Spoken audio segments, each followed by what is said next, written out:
Hi everyone, अब बात करने वाले हैं लारावेल के अंदर इंस्पेक्टिंग मॉडल फीचर के बारे में। सबसे पहले मैं आपको बताऊंगा इंस्पेक्टिंग मॉडल फीचर होता क्या है, कैसे इसको यूज करते हैं और डेटाबेस टेबल की डिटेल्स कैसे यूज कर सकते हैं, कैसे फेच कर सकते हैं with the help of inspecting model feature, और क्या इसकी लिमिटेशंस हैं, किस केस के अंदर इंस्पेक्टिंग मॉडल फीचर काम नहीं करेगा। लास्ट में कुछ इंटरव्यू क्वेश्चन भी डिस्कस करने वाले हैं। ये लारावेल 11 की प्लेलिस्ट है जो हमारी डेफिनेटली हेल्प करने वाली है लारावेल की जॉब में, प्रोजेक्ट में, इंटरव्यूज में। सो पूरी प्लेलिस्ट देखना, लिंक मैंने डिस्क्रिप्शन बॉक्स के अंदर डाल दिया। ठीक है जी, अब बात करते हैं इंस्पेक्टिंग मॉडल फीचर होता क्या है। देखो, एक चीज हमें पता है कि लारावेल के अंदर जब भी हम लोग कोई मॉडल क्रिएट करते हैं तो वो किसी न किसी डेटाबेस की टेबल से लिंक्ड होता है। जैसे कि लास्ट पार्ट के अंदर student.php करके मॉडल क्रिएट करा था, ये कौन सी टेबल से लिंक्ड था? स्टूडेंट्स वाली टेबल से। और ये लारावेल हम लोग डेटाबेस यूज कर रहे हैं, जो मैंने आपको लास्ट वाले पार्ट के अंदर env वाली फाइल के अंदर सेट करके भी दिखाया था। ठीक है, ओके। सो जब हमारा एक मॉडल डेटाबेस की टेबल से लिंक्ड होता है और उसको हम लोग इंस्पेक्ट करने की कोशिश करते हैं, इस फीचर का यूज करने की कोशिश करते हैं, तो उस डेटाबेस टेबल की सारी डिटेल्स हमें मिल जाती हैं। जैसे कि उस टेबल का नाम ऑब्वियसली, उसके बाद में कौन सी फील्ड्स होती हैं, और भी अगर कोई उससे और टेबल का रिलेशन है, कुछ ऑब्जर्वेबल वगैरह है, सारी की सारी चीजें हमें वहां पे मिल जाती हैं। अभी मैं आपको निकाल के भी दिखाऊंगा यहाँ पे। बट एक आप यहाँ पे क्वेश्चन पूछ सकते हो कि बहुत बार ऐसा होता है कि जो हमारे मॉडल का नाम होता है ना, उसके अंदर हम लोग टेबल को मॉडिफाई कर देते हैं। जैसे कि लास्ट वाले पार्ट के अंदर क्या करा था, टेबल का नाम हम लोगों ने यहाँ पे चेंज कर दिया था। तो क्या उस केस के अंदर भी ये वाला फीचर काम करेगा? बिल्कुल डेफिनेटली करेगा, इसके अंदर कोई भी दिक्कत नहीं आने वाली। इवन मैं आपको ये चीज भी यहाँ पे करके दिखाऊंगा।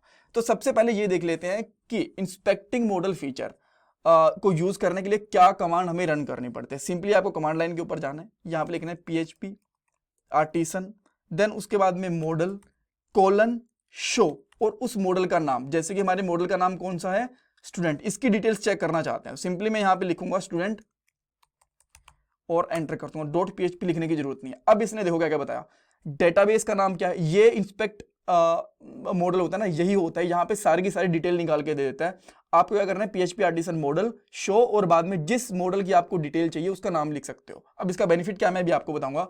तो यहाँ पे देखो क्या क्या डिटेल्स इसने बताई। डेटाबेस का नाम बता दिया, MySQL हमें पता है। टेबल का नाम इसने बता दिया स्टूडेंट्स, यहाँ पे आप देख सकते हो इस टेबल का नाम स्टूडेंट्स ही है।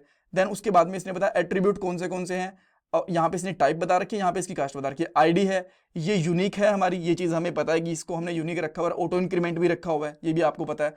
और इसके ये इंटीजर टाइप की है, इसके अंदर 30 इसकी मैक्स वैल्यू है। देन नेम, ये वेरकैर 100 वैल्यू, ईमेल और बैच, ये चीजें, यानी कि टेबल की कितनी फील्ड है, क्या उनका डेटा टाइप है, कौन सी प्राइमरी की है, कौन सी यूनिक की है, कौन सी ऑटो इंक्रीमेंटेड है, डेटाबेस का नाम, टेबल का नाम, सब कुछ बता देता है। उसके बाद में आने वाले पार्ट्स के अंदर हम लोग ऑब्जर्वर्स के बारे में और रिलेशंस के बारे में भी पढ़ेंगे, उसकी डिटेल्स भी हमें यहाँ पे मिल जाती है। तो आपको यहाँ पे समझ में आ गया कि जो मॉडल इंस्पेक्टिंग होता है वो एक कमांड लाइन फीचर होता है, जिसकी हेल्प से हमें टेबल की पूरी डिटेल मिल जाती है।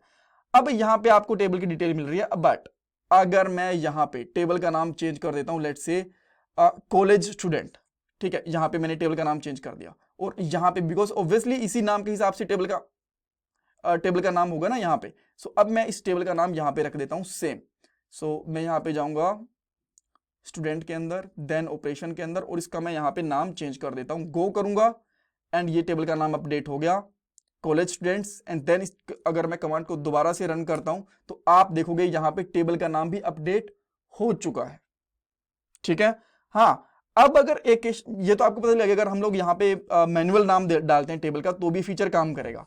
बट मान लो यहाँ पे जो हमारा नाम है ना, ये हमारे पास है स्टूडेंट, यानी कि ये नाम अलग है, और ये जो नाम है यहाँ पे जो नाम दिया हुआ है ये अलग है। तो इस केस में काम करेगा नहीं करेगा? इस केस के अंदर ये चीज काम नहीं करने वाली।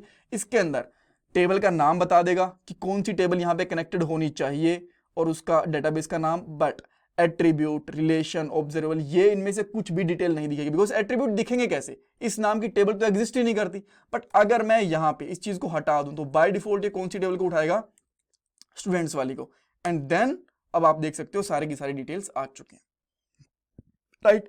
तो दो केस के अंदर काम नहीं करेगा। पहली चीज, अगर आपने आपकी डेटाबेस की कॉन्फ़िगरेशन नहीं कर रखी, एक चीज इस केस में। दूसरी चीज, अगर आपकी टेबल का नाम प्रॉपरली मॉडल के साथ में एसोसिएटेड यानी कि लिंक्ड नहीं है, उन दोनों केस में काम नहीं करेगा। अदरवाइज यहां से आप पूरी डिटेल्स देख सकते हो। इसका बेनिफिट क्या है, आप बोलोगे यहां में लोग MySQL के अंदर सारी डिटेल्स चेक कर ही सकते हैं। देखो, यहाँ तो आप कर सकते हो, बट बहुत बार जब आपका प्रोडक्शन चल रहा होता है, बहुत सारी टेबल्स होती हैं, आपको डेटाबेस का डायरेक्ट एक्सेस नहीं भी होता, उस केस के अंदर आप लोग यहाँ से डिटेल्स चेक कर सकते हो, आपका बहुत टाइम बचेगा। डेटाबेस खोलोगे, पासवर्ड एंटर करोगे, नहीं करोगे, बाद में टेबल पे जाओगे, देन डिटेल्स चेक करोगे, बेटर है कि एक कमांड चलाओ, इससे आपके पास सारी की सारी डेटाबेस की टेबल की डिटेल्स आ जाएंगी। And that's all for this part. इसमें कुछ कंफ्यूजन, कुछ डाउट है, मुझे कमेंट सेक्शन के अंदर पूछ सकते हो। ये मेरा पेटीएम का डोनेशन नंबर है, एंड प्लीज चैनल को सब्सक्राइब करना, वीडियो को लाइक करना, कमेंट सेक्शन में फीडबैक देना। Thanks guys.